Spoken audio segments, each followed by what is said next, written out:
Tonight I'm going to be playing jazz piano for all of you, and we're just going to rearrange the piano just a little bit. Bring it a little closer for convenience. Good enough.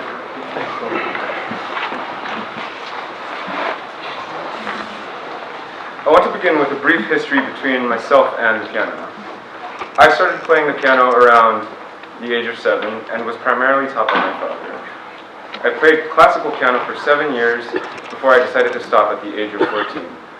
I felt like I had just lost the time and motivation to actually play. But when it came to deciding what I wanted to do for a senior project, I was really inspired by the jazz ensemble I played in last year while the seniors were on their internships. It felt really good to actually just improvise and play freely instead of following a set song, to play whatever came to my mind, play off the top of my head. And that leads me to jazz. Jazz is a musical form that is based on improvisation but follows a very defined structure. There is a method to this madness. You see, that's how bands stay cohesive. That's how people make songs sound good. They all follow a basic pattern, even though they're improvising. You see, you hear a really good guitarist take a crazy solo, and it's like, wow, the band is keeping up with that? Yeah, because they're all playing the same chord changes. That's how it's done. And that leads me to the 12-bar blues. That's the first thing I'm going to talk about tonight. The 12-bar blues is one of the most general forms of improvisation. Countless songs have been written in this style. And what it is, it's in the name. It's 12 measures long, and it follows 3 chords. For the 12-bar blues, I'm going to be talking in the key signature of C. So when I mention the 1 chord, that's the C chord. The 4th chord is the F chord. The 5th chord is the G chord.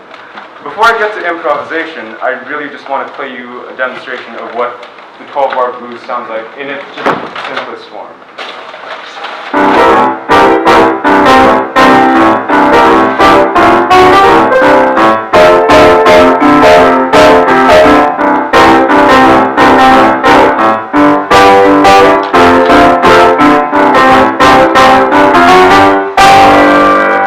That was just the form.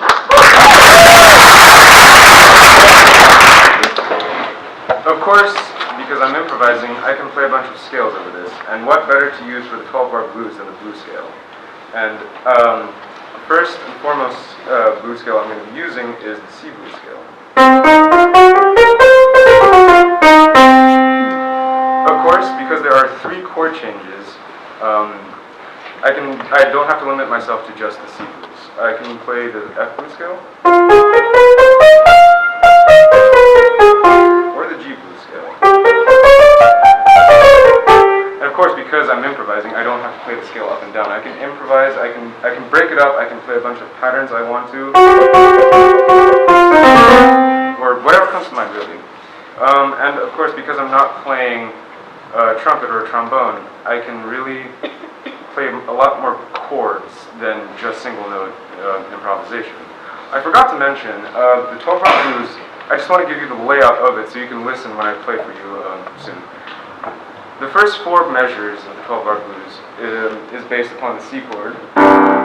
Then you go up to the F chord for 2 measures. You go back down to the C. You go back to the for 2 more measures. You go up to the G for 1 measure. You go back down to the F. And you go back down to the C for 1 more. And then the last one is for the turnaround.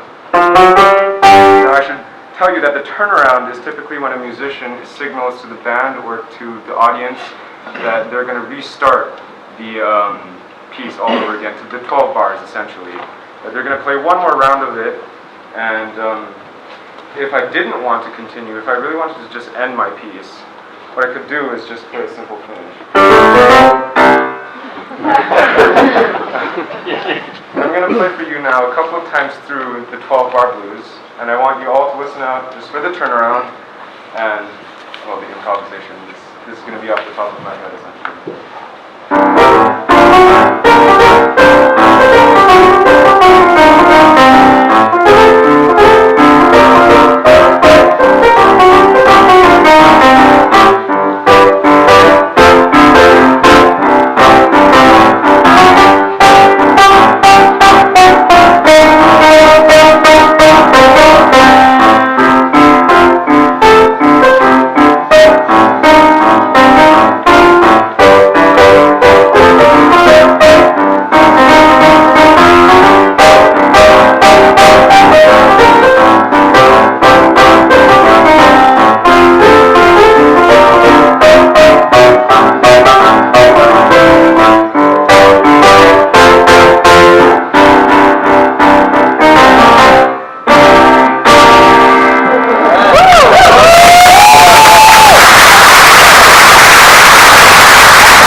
improvisation right now for me, I've only been doing it for 9 months. It kind of ebbs and flows. I catch some breaks in there.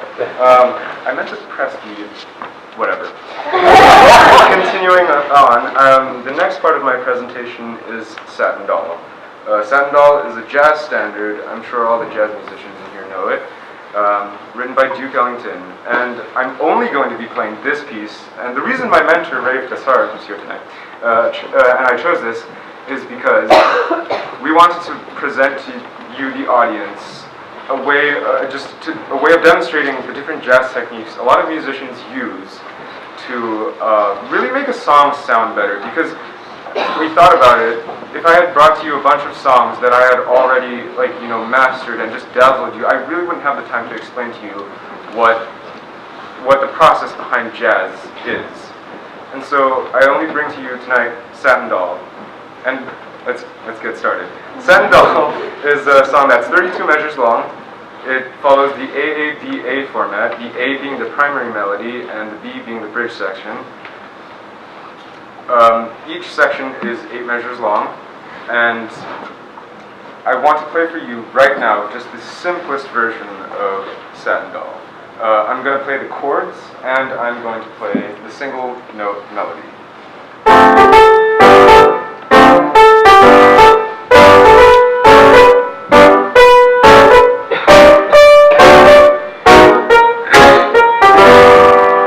You go around again. Now, the bridge section goes something like this.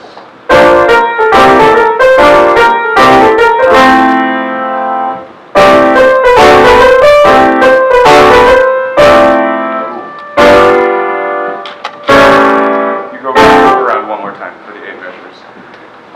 That sounds a little bare, doesn't it?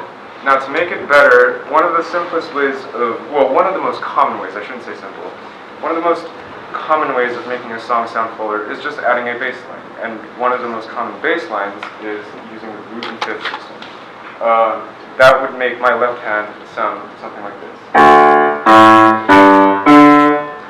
And because my left hand is playing a relatively easy part, I can bring the difficulty into my right hand. I'm going to combine the chord and the melody. And this is what it would sound like with just roots and fifth bass line and the combined chord and melody.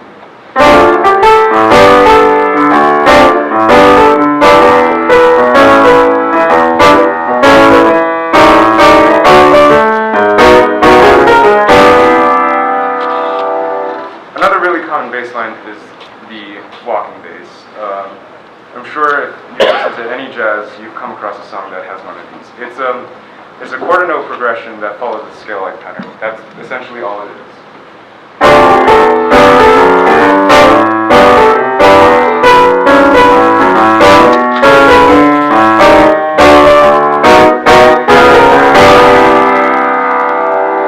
For the bridge section, we decided not to actually add a fancy bass line. I'm just going to harmonize the right hand, just play it in thirds essentially.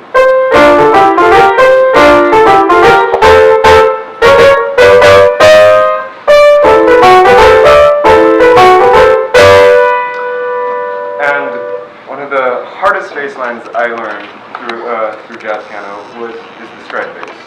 Now that is when you play the root note of the chord, and you jump up one entire octave and play the chord. And because this kind of brings the difficulty back to my left hand, I'm going to play the melody just in octaves. I'm just going to play it briefly because I don't want to spoil it.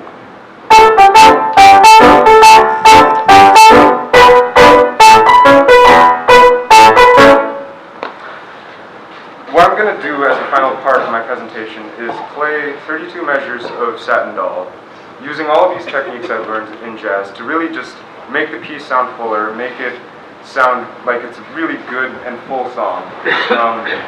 I should mention before I play for you though, that essentially, if I were in a band and not playing solo, I wouldn't have to just be playing the song. The band and I could essentially restart the song, go back to the first measure, and everyone could take a solo. And it just follows the same rules as 12-bar blues. You're just playing the scale that corresponds to the chords.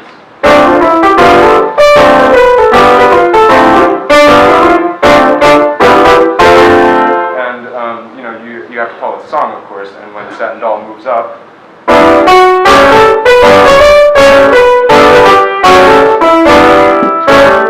but alas, I'm playing alone, so I won't be improvising too much on Satin Doll. I'm going to play for you now the 32 measure song, using all the techniques I know. Yeah, enjoy.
I would actually first like to apologize to my family because they heard me play this every day for the past 9 months. Yeah, I'm sorry, yes.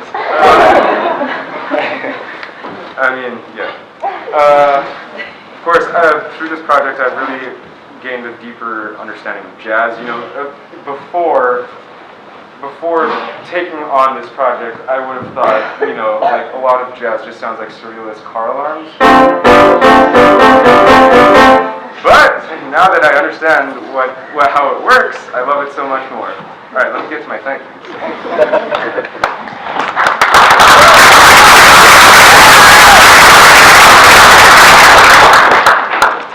I would like to first and foremost thank Rave Tassar.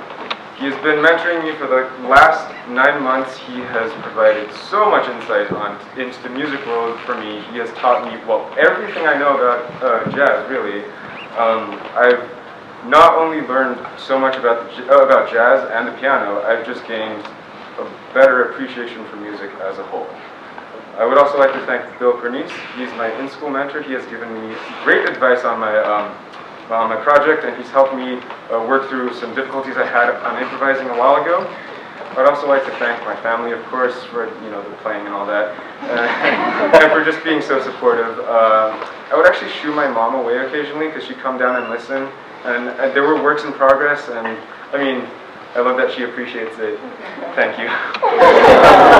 And of course, thank you to my class. You guys are pretty awesome.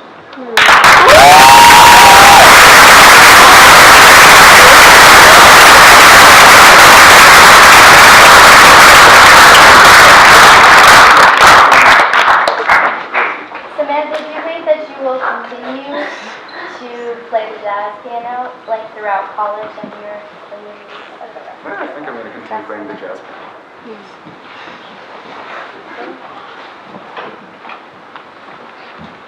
So did playing jazz reconnect you to the piano in a positive way? Do you want to keep doing it more? And Absolutely. I would say that around the time I played, I had no time, as I said, and no motivation because it just really started to bore me. It was more of like a drill than actual playing. There was nothing I could appreciate about the music. It was more about hammering the notes out and playing it right instead of playing it beautifully.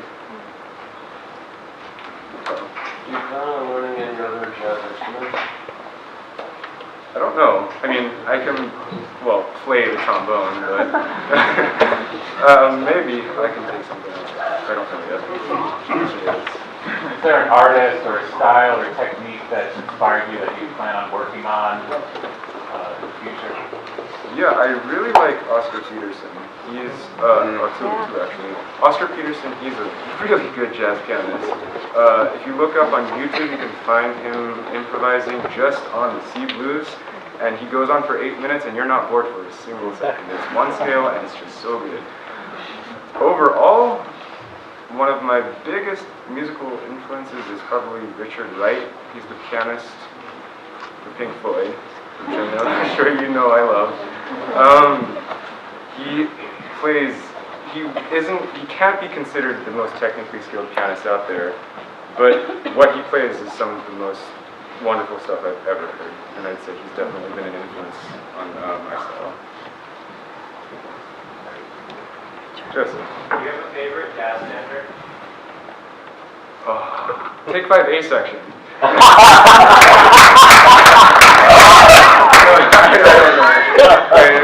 I definitely have to listen to more to really decide on what my favorite is. All right, thank you.